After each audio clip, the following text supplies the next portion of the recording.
Hello, Chon. Let's see this question. The question says in USA, separation between state and religion means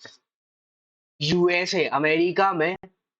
state और religion के बीच में separation है इसका मतलब क्या है options are A neither the state nor the religion can interfere in the affairs of one another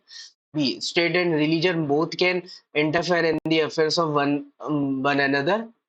C there will be official religion of USA and D both A and C अब देखो यहाँ पे पहला वाला option अगर हम दे अब इसको छोड़े बी पर आते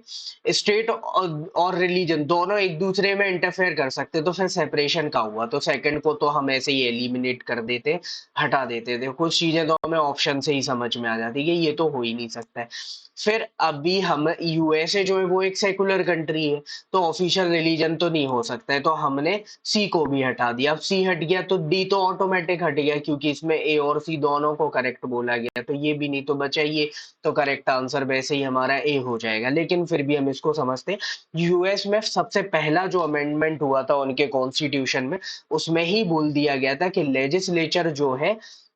वो रिलीजन से रिलेटेड कोई भी लॉ नहीं बनाएंगे रिलीजन में किसी भी तरीके से इंटरफेयर नहीं करेंगे और जो एस्टेब्लिशमेंट मतलब जो वहां की सरकारें हैं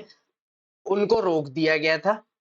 कि ना ही वो रिलीजियस मैटर में इंटरफेयर करेंगे और ना ही जो रिलीजन से रिलेटेड लोग हैं वो स्टेट में इंटरफेयर करेंगे कि दोनों को एकदम सेपरेट कर दिया so correct answer will be A neither the state nor the religion can interfere in the affairs of one another hope you understood it well best of luck thank you